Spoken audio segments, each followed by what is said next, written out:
Olá, na aula de hoje a gente vai ver sobre fisiopatologia da esquizofrenia, que é o principal tipo de psicose, e o mecanismo de ação dos fármacos antipsicóticos e os principais tipos. Para quem quiser acompanhar, é a aula 6 da apostila.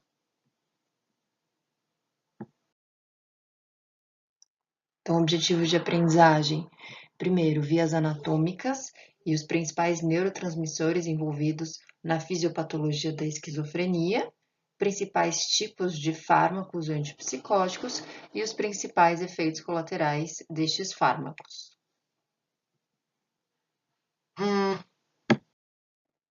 A definição clássica de psicose é essa daqui, ó, incapacidade de distinguir entre experiência imaginária e a vida real.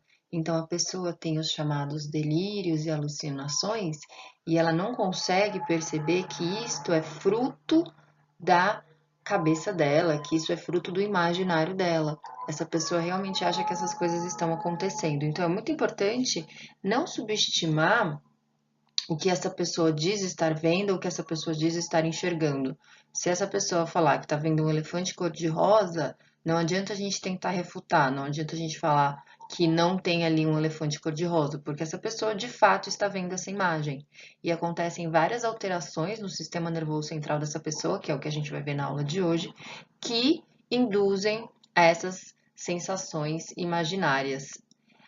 Muitos mendigos, né, muitos indigentes, eles apresentam esquizofrenia e eles são julgados como loucos, né, porque eles falam sozinhos o tempo inteiro, mas na verdade, na cabeça deles, eles não estão falando sozinhos, eles estão com alguém ali, eles estão conversando com alguém, eles ouvem muitas vozes, né, vozes simultâneas, e eles conversam com essas vozes. O principal tipo de psicose é a esquizofrenia, e é um tipo de distúrbio que a gente chama de desordem do pensamento. A depressão unipolar, por exemplo, é um tipo de distúrbio que é um distúrbio afetivo. Se a gente for comparar quantas pessoas têm depressão e quantas pessoas têm esquizofrenia, o número de pessoas com depressão é muito maior. Só que depressão é um distúrbio afetivo. Em relação às patologias relacionadas à desordem do pensamento, esquizofrenia é a mais frequente. Ela é a mais comum e a mais debilitante das desordens mentais e acomete cerca de 1% da população, o que é muita gente, né? A causa, a etiologia da esquizofrenia, como quase todas as psicopatologias, se não todas, a esquizofrenia é desencadeada por fatores genéticos e fatores ambientais. Neste caso específico, o fator genético é muito forte. Existem vários genes associados. Alguns trabalhos mostram que são em torno de 20 genes associados à esquizofrenia, e a pessoa precisa ter só alguns deles, né? A pessoa não precisa ter necessariamente os 20 genes. Alguns trabalhos envolvendo gêmeos monozigóticos, que são aqueles gêmeos idênticos, gêmeos monozigóticos apresentam o mesmo conteúdo genético. Então, tem alguns trabalhos nesse sentido, analisando gêmeos monozigóticos, quando um manifesta a doença e o outro não manifesta. Então, isso mostra que, apesar dos fatores genéticos, o comportamento, a influência ambiental, também é muito importante. Bom, e quais são esses fatores ambientais que desencadeiam a doença em pessoas com predisposição? O principal fator desencadeante da esquizofrenia é a utilização de drogas psicoativas, principalmente a maconha. Qualquer artigo que vocês forem ler sobre maconha, tá lá que o principal fator de risco, o principal prejuízo da maconha é o desenvolvimento da psicose, mas isso em pessoas predispostas, ok? Então tem gente que vai fumar maconha a vida inteira, e tem muita gente que fuma maconha a vida inteira e não desenvolve nenhum tipo de distúrbio psicótico. Mas quem é predisposto, geralmente uma única vez que utiliza a droga já pode manifestar a doença, ok? Então, o principal fator desencadeante da esquizofrenia é a utilização de drogas, mas existem alguns fatores também, né? Como, claro, o estresse sempre pode induzir o desencadeamento das psicopatologias e vírus, alguns tipos de vírus, como por exemplo o vírus da sífilis, também está associado ao desencadeamento da esquizofrenia. Em relação aos genes relacionados ao desenvolvimento da esquizofrenia, são genes que são responsáveis pelo desenvolvimento neuronal, conectividade entre os neurônios, né, a conectividade sináptica, e também genes envolvidos na neurotransmissão glutamatérgica. Mais para o final da aula a gente vai ver por que o glutamato está associado à esquizofrenia, mas genes relacionados à atividade glutamatérgica parece que estão associados também ao desenvolvimento da esquizofrenia. Pessoas que sofrem de esquizofrenia apresentam muito frequentemente os chamados delírios e alucinações. Acho que vocês já viram ao longo do curso de vocês, mas existe uma diferença entre esses dois termos.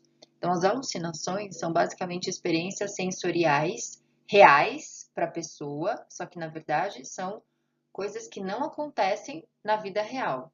Então, por exemplo, uma alucinação visual. A pessoa enxerga alguma coisa ali naquele ambiente, mas na verdade essa coisa não existe. É uma alucinação visual. Uma alucinação auditiva. É muito típico das pessoas que sofrem de esquizofrenia ouvirem vozes, ouvirem pessoas que estão conversando com ela o tempo inteiro. Então, é uma alucinação auditiva. Alucinação tátil. Uma pessoa que sofre de esquizofrenia pode sentir alguém puxando a perna à noite ou algo do tipo. É um tipo de alucinação tátil. A alucinação olfativa, sentir algum cheiro que na verdade não exista. Ou alucinação gustativa, sentir um gosto amargo, um gosto doce na boca e não ter nenhum alimento na boca dessa pessoa. Então, é sempre baseado em alguma experiência sensorial. O mais comum das pessoas que sofrem de esquizofrenia é a alucinação visual e a alucinação auditiva. Então, eles enxergam coisas durante o surto psicótico e eles ouvem muitas vozes e, na verdade, essas coisas que eles enxergam e essas vozes, elas não existem. Mais uma vez, mas para a pessoa ali, aquilo existe de fato. E o delírio é uma interpretação errada, uma interpretação distorcida da realidade. Geralmente envolve mania de perseguição, não envolve nenhum sentido.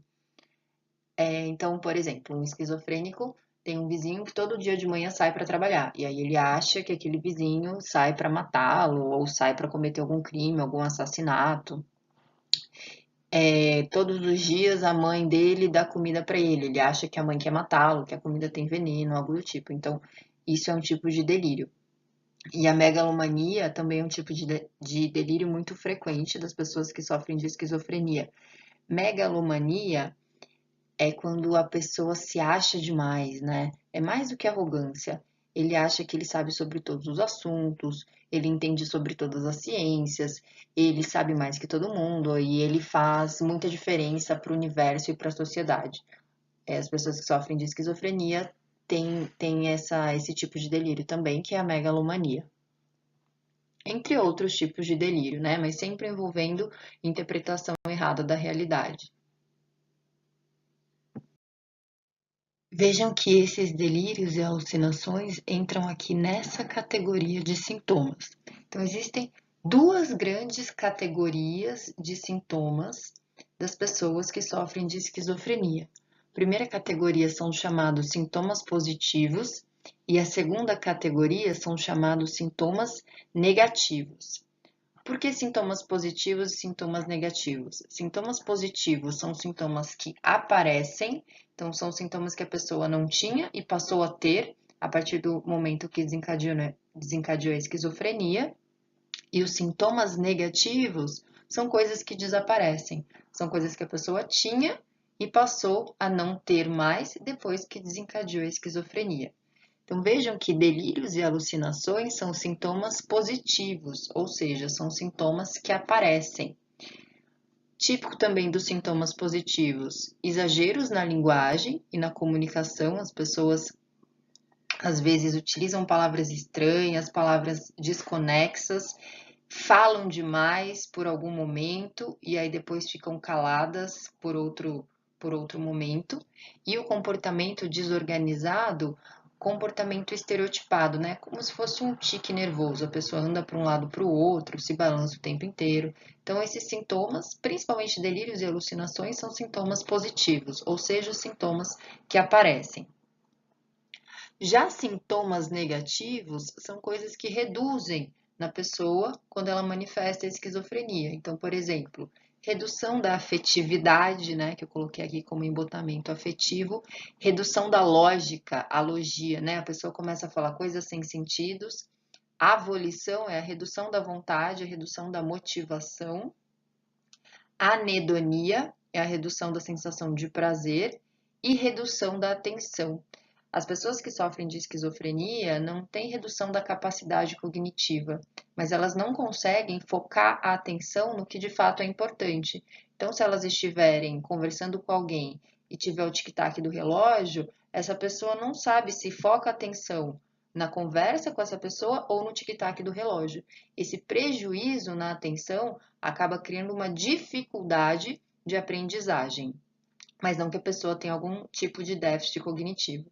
Então, basicamente, sintomas positivos são sintomas que aparecem, principalmente delírios e alucinações, e sintomas negativos são os sintomas que reduzem, principalmente sensação de prazer, motivação e atenção. Vejam que esses sintomas negativos, eles parecem muito com os sintomas de quem sofre de depressão unipolar, né? Então, esses sintomas são sintomas típicos da depressão. Entre os sintomas positivos e os sintomas negativos, os sintomas positivos, eles são muito mais debilitantes para as pessoas que sofrem de esquizofrenia. E aí, por isso, os psicofármacos, eles vão se preocupar em tratar principalmente sintomas positivos. E esses sintomas negativos, que são típicos da depressão, eles acabam sendo um pouco negligenciados, acabam sendo um pouco deixados de lado. Em relação à fisiopatologia da esquizofrenia, existem dois principais neurotransmissores associados. Estes neurotransmissores são dopamina e glutamato. Então, vocês vão ver que, na verdade, as alterações que a pessoa que sofre de esquizofrenia tem no sistema nervoso central são alterações causadas por uma mudança na quantidade de dopamina e também uma mudança na quantidade de glutamato no nosso sistema nervoso central. Só para lembrar, glutamato é o principal neurotransmissor excitatório. Então, vou falar para vocês do glutamato mais no final da aula, tá? Primeiro eu vou falar qual é a relação da dopamina com a esquizofrenia.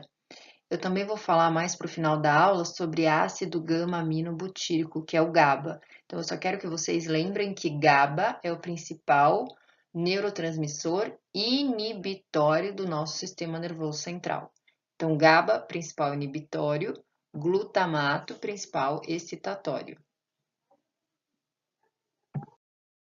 Para entender a fisiopatologia da esquizofrenia, eu também preciso que vocês lembrem de algumas regiões importantes do nosso sistema nervoso central.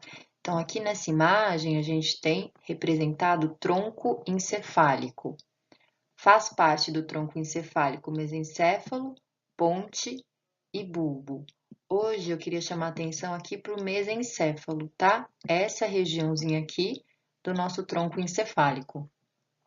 Nessa imagem, o mesencéfalo está aqui, tá? Então, vejam que aqui tem um núcleo chamado área tegmental ventral. Núcleo é um conjuntinho de neurônios lá dentro do sistema nervoso central. Então, eu quero que vocês prestem atenção aqui para essa região, mesencéfalo. Este núcleo aqui, que está no lobo frontal, este núcleo se chama núcleo accumbens. O núcleo accumbens faz parte do sistema límbico, que é aquele sistema responsável pelas nossas emoções, ok? Então, eu vou falar sobre mesencéfalo, núcleo accumbens e córtex pré-frontal, que vocês já conhecem, que vocês já sabem onde é.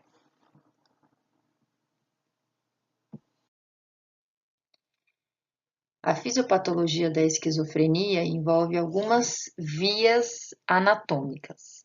A primeira via que eu vou chamar a atenção de vocês começa aqui, ó, no mesencéfalo e se projeta lá para o núcleo accumbens. Aqui o 4, vejam 4, núcleo accumbens, se projeta lá para o núcleo accumbens. Essa via é chamada via mesolímbica. No próximo slide, isso vai estar escrito para vocês, tá? Via mesolímbica.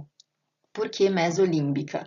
Começa no mesencéfalo, né? Os neurônios começam, o corpo celular dos neurônios começam no mesencéfalo e o terminal axônico, né? Ou seja, o neurônio se projeta lá para o núcleo accumbens no sistema límbico. Essa via mesolímbica é uma via dopaminérgica, ou seja, utiliza a dopamina como principal neurotransmissor.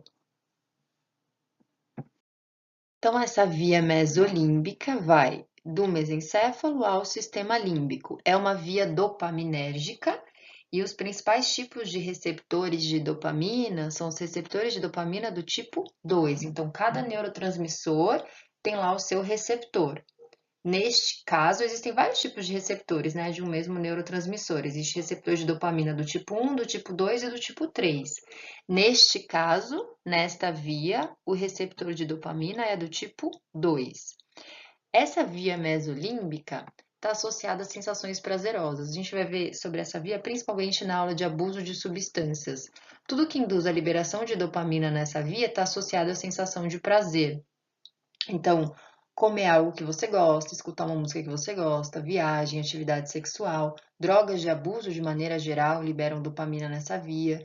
Ir bem na prova, você fica feliz porque foi bem na prova, liberou dopamina nessa via. Então, de forma fisiológica, dopamina nessa via está associado a sensações prazerosas. Porém, as pessoas que sofrem de esquizofrenia têm um aumento excessivo de dopamina nessa via. Tem muita dopamina nessa via mesolímbica. E este excesso de dopamina na via mesolímbica está associado aos sintomas positivos, principalmente delírios e alucinações.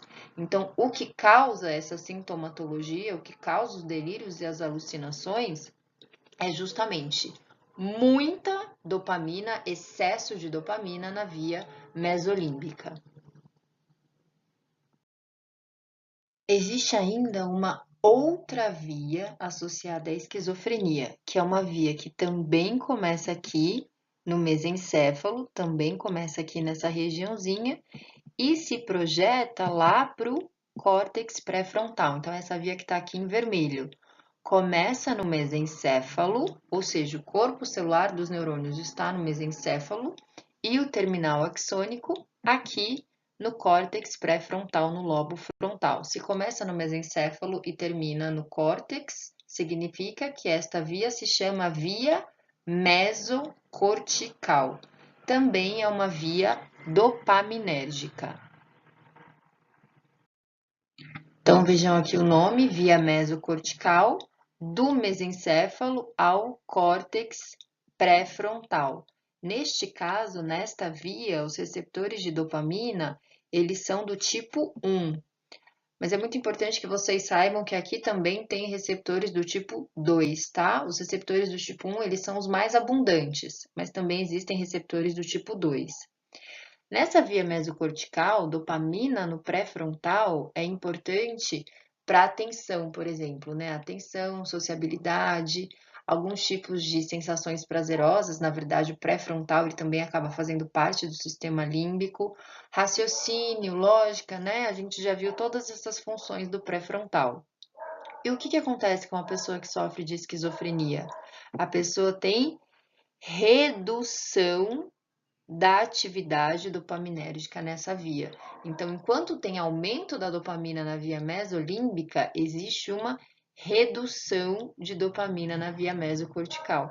E esta redução está associada com sintomas negativos, redução da atenção, alogia, anedonia, que é a redução da sensação prazerosa. Então, todos os sintomas negativos, todos aqueles sintomas que desaparecem, eles estão relacionados com redução de dopamina na via mesocortical. Então, de forma resumida, o principal neurotransmissor envolvido na esquizofrenia é a dopamina. Também tem o glutamato, que a gente vai ver daqui a pouco, mas por enquanto o principal é a dopamina, e essas são as duas vias acometidas, via mesolímbica e via mesocortical. O que acontece lá na via mesolímbica? Muita dopamina. Muita dopamina induz aparecimento dos sintomas positivos. E na via mesocortical? Pouca dopamina. Então, do mesencéfalo ao córtex pré-frontal, redução da atividade dopaminérgica, e isso induz sintomas negativos. Conforme eu já falei para vocês no começo da videoaula, os sintomas positivos, eles são muito mais debilitantes do que os sintomas negativos. Então, os antipsicóticos, eles vão se preocupar principalmente com os sintomas positivos. Bom, se os sintomas positivos, eles são causados por excesso de dopamina, os psicofármacos, o que eles vão fazer? Eles vão tentar reduzir a atividade dopaminérgica.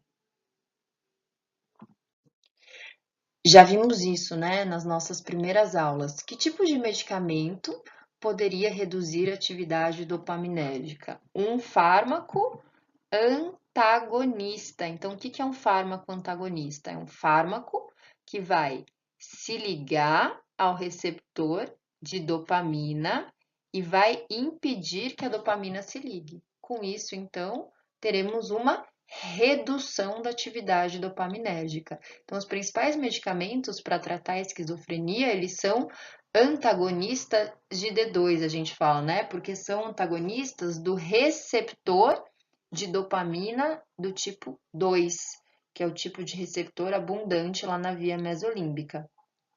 Só que esses fármacos antagonistas, eles vão bloquear todos os receptores do tipo 2 do sistema nervoso central, não só ali da via mesolímbica. É por isso que os fármacos antipsicóticos, eles apresentam muitos efeitos colaterais. O principal efeito colateral dos antipsicóticos é a redução da atividade de uma última via que eu vou mostrar agora para vocês, que é uma via que não está relacionada à fisiopatologia da esquizofrenia, mas sim aos efeitos colaterais dos antipsicóticos. Então, acabei de falar para vocês que os antipsicóticos, eles vão basicamente reduzir a atividade dopaminérgica no sistema nervoso central. Então, são antagonistas de receptores de dopamina do tipo 2. Existe uma outra via dopaminérgica que começa aqui no mesencéfalo também, mas numa regiãozinha chamada substância negra. Então, começa na substância negra e se projeta lá para os núcleos da base. São um conjuntinho de neurônios que estão na base do telencéfalo, são chamados de núcleos da base. O corpo estriado, então eu escrevi aqui para vocês, corpo estriado é um núcleo da base. Existem vários, ok? Corpo estriado é um deles.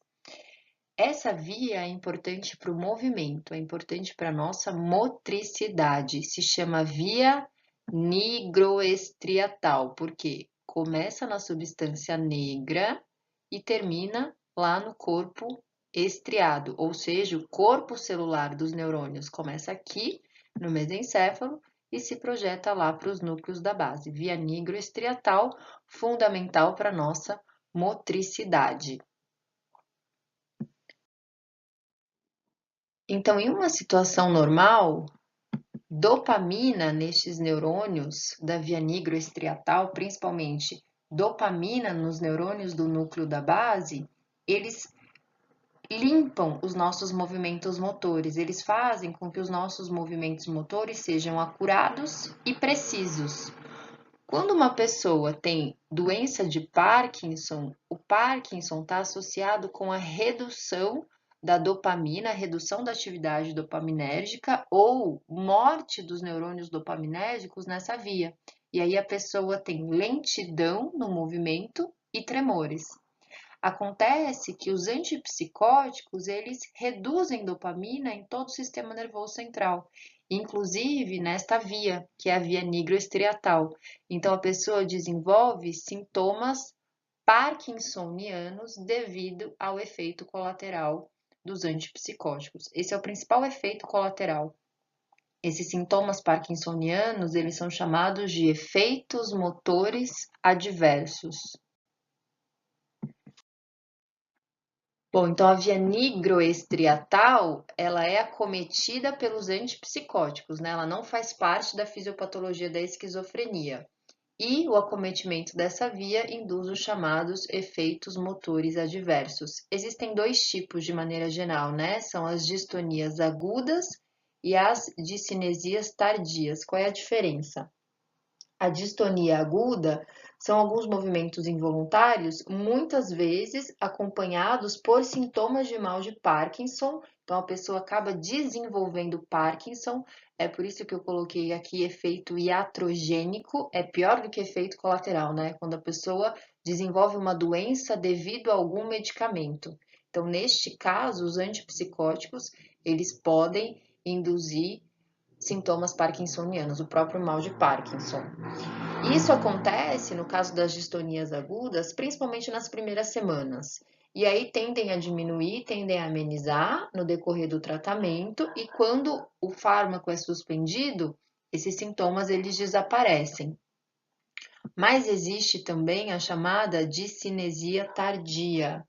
Ela se desenvolve um pouco depois que o paciente começou a tomar os antipsicóticos, mas pode desenvolver também depois de meses ou anos. Então, o fato é, desenvolve depois. O período depois não é bem ao certo. Acomete mais ou menos 40% dos pacientes tratados com antipsicóticos e são movimentos involuntários, principalmente na face e na língua, mas também pode ser no tronco e nas mãos. E esses movimentos involuntários, eles podem ser altamente incapacitantes. E o pior, são irreversíveis, ou seja, quando o paciente suspende o tratamento, eles não desaparecem.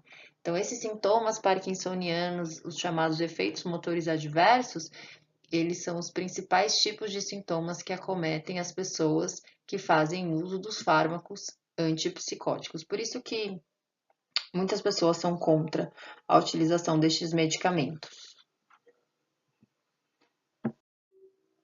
Eu tinha falado para vocês que na via mesocortical ocorre redução da atividade dopaminérgica e isso causa os sintomas negativos.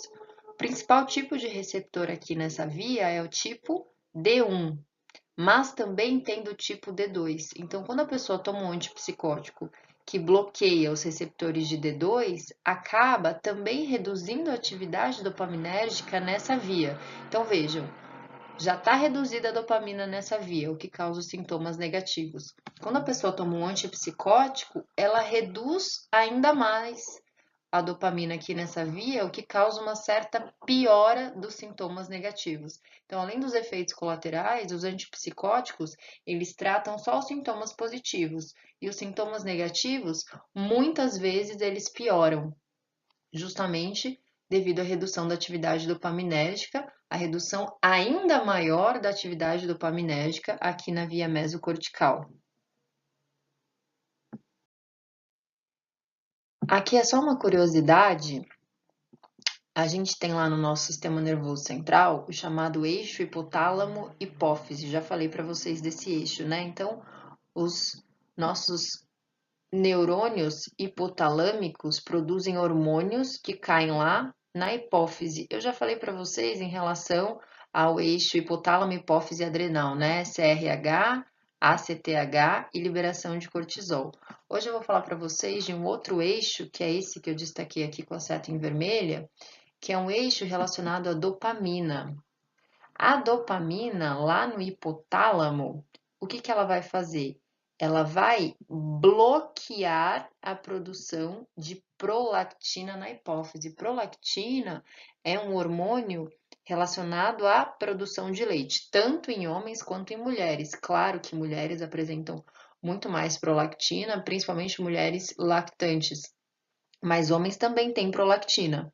Só que essa prolactina, ela fica inibida pela dopamina. Então, no caso dos homens e mulheres não gestantes e não lactantes, essa prolactina fica inibida pela dopamina. Só que quando a pessoa toma um antipsicótico, o que acontece? Reduz a quantidade de dopamina. E aí, se reduz a quantidade de dopamina, essa inibição, ela deixa de acontecer. E aí ocorre o aumento da prolactina. E lá nas mamas, né, a prolactina induz a produção de leites. Então, aumento da produção de leite é um efeito colateral dos antipsicóticos, tanto em homens quanto em mulheres. Muitas vezes mulheres lactantes, elas tomam antipsicótico, o médico prescreve para ela antipsicótico para aumentar a produção de leite. Então, veja, o médico ele se utiliza de um efeito colateral do medicamento antipsicótico como se fosse o alvo farmacológico, né? Então, se você já tomou antipsicótico porque estava amamentando, saiba que você tomou um antipsicótico para aumentar a produção de prolactina. E, na verdade, isso é um efeito colateral e não o alvo farmacológico do medicamento. Existem duas grandes categorias de antipsicóticos, o que a gente chama de típicos ou de primeira geração, que foram os primeiros a aparecer, e os atípicos. Bom, então primeiro foquem aqui nos típicos. De fato, eles foram o primeiro a aparecer, foram uma revolução no tratamento da esquizofrenia, mas vejam, eles são muito eficazes só nos sintomas positivos. Eles não tratam sintomas negativos e eles apresentam muitos efeitos colaterais, muitos efeitos adversos, tanto a curto quanto a longo prazo. Esses antipsicóticos, os típicos, eles são basicamente antagonistas de D2. Então, eles funcionam bem só em relação aos sintomas positivos. Devido ao excesso de efeitos colaterais, foram desenvolvidos outros tipos de antipsicóticos mais recentes, que são os chamados atípicos. Esses antipsicóticos atípicos, eles apresentam menos efeitos colaterais. Por quê?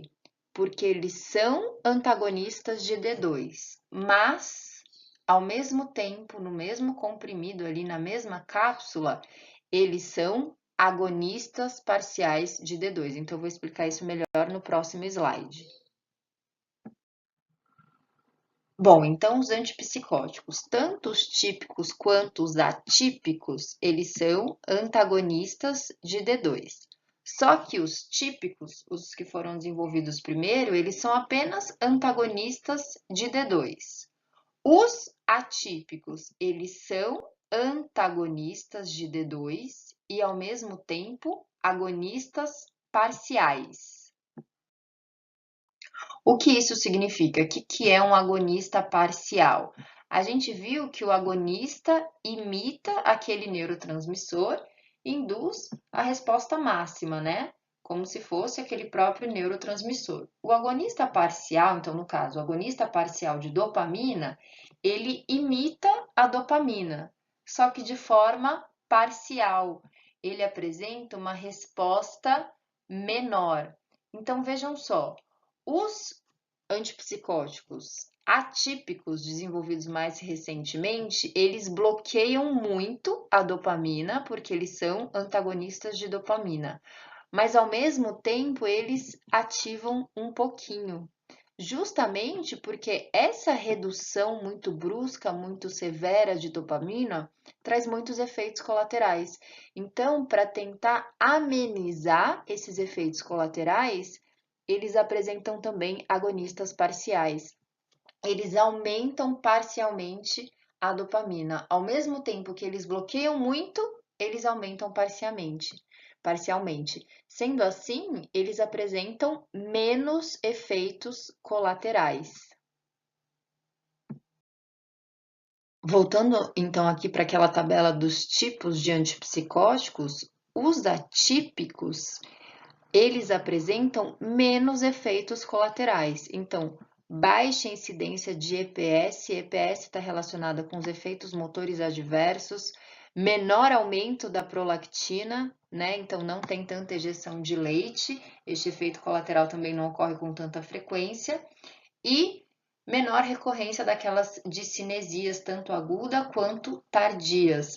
Aqui o texto fala sobre uma síndrome maligno dos neurolépticos são cãibras e tremores, né? Muito comum em quem toma antipsicótico. Então, quem toma antipsicótico atípico também desenvolve menos essas síndromes. São mais seguros e melhor tolerados pelos pacientes. Acontece que também não são tão eficazes em relação aos sintomas positivos, os atípicos, né? Eles apresentam menos efeitos colaterais. Mas, se a gente for comparar típicos e atípicos, os típicos, eles são mais eficazes em relação aos sintomas positivos. Então, o médico que vai decidir, né, de acordo com o quadro clínico daquele paciente, de acordo principalmente com os episódios de delírios e alucinações, o médico ele pode prescrever um típico, apesar de todos os efeitos colaterais, ou atípico, que apresenta menos efeitos colaterais, principalmente menos efeitos motores adversos. Por quê? Porque os atípicos apresentam agonistas parciais de D2.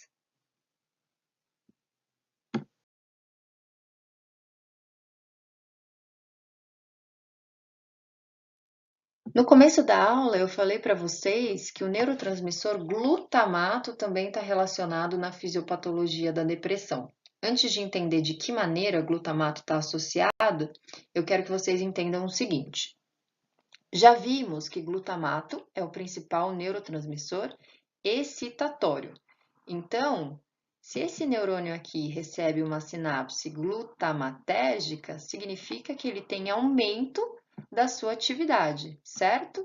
Então, se esse neurônio aqui é glutamatérgico, se ele aumenta a sua atividade, o pós-sináptico do neurônio glutamatérgico também aumenta a sua atividade, porque glutamato é excitatório. Isso significa que esta relação é diretamente proporcional. Se eu tenho aumento da atividade de um neurônio glutamatérgico, o pós-sináptico deste neurônio também tem aumento da sua atividade. No caso, esse pós-sináptico pode ser qualquer neurônio, pode ser um outro glutamatérgico, pode ser dopaminérgico, pode ser serotoninérgico, ok? Independentemente do tipo de neurônio, do tipo de neurotransmissor que tem aquele neurônio, ele tem aumento da sua atividade se ele receber uma sinapse glutamatérgica. Por outro lado, GABA é o principal neurotransmissor inibitório. Então, se a gente tem aumento da atividade GABAérgica, significa que a gente tem um aumento da inibição. Ou seja, o pós-sináptico de GABA vai ter uma redução da sua atividade, já que GABA é inibitório. Isso significa que, neste caso, essa relação é inversamente proporcional. Se eu tenho aumento da atividade GABAérgica, portanto, eu tenho redução da atividade neuronal aqui desse neurônio pós-sináptico. Então, eu quero que vocês tenham isso bem claro. Em relação a glutamato, a atividade do pós é diretamente proporcional. Em relação a GABA, a atividade do pós-sináptico é inversamente proporcional. Aqui só mais um exemplo. Redução da atividade do neurônio glutamatérgico. O pós é diretamente proporcional. Então, se reduziu a atividade glutamatérgica, também reduziu a atividade aqui deste neurônio. Neste outro exemplo, redução da atividade do neurônio GABAérgico. O pós é inversamente proporcional. Então, se reduziu aqui a atividade de GABA, o pós-sináptico tem um aumento da sua atividade, inversamente proporcional. Na fisiopatologia da esquizofrenia, as pessoas que sofrem desta psicopatologia apresentam redução de glutamato, redução da atividade glutamatérgica. Os genes associados a esta patologia são genes associados justamente à atividade glutamatérgica. Pessoas que sofrem de esquizofrenia têm redução da atividade glutamatérgica em todo o sistema nervoso central, tanto na via mesolímbica quanto na via mesocortical. Então, a atividade glutamatérgica está reduzida nas pessoas que sofrem de esquizofrenia. Vimos que na via mesocortical ocorre uma redução da atividade dopaminérgica, e essa redução está associada com os sintomas negativos da esquizofrenia. Mas por que tem uma redução da atividade dopaminérgica? Então, aqui na via mesocortical é um pouco mais simples de entender. Os neurônios, esses neurônios dopaminérgicos que se projetam lá para a via mesocortical, eles recebem uma sinapse glutamatérgica, então recebem sinapses de neurônios glutamatérgicos. Se o glutamato está reduzido no sistema nervoso central de pacientes com esquizofrenia, então redução da atividade glutamatérgica induz uma redução da atividade dopaminérgica na via mesocortical.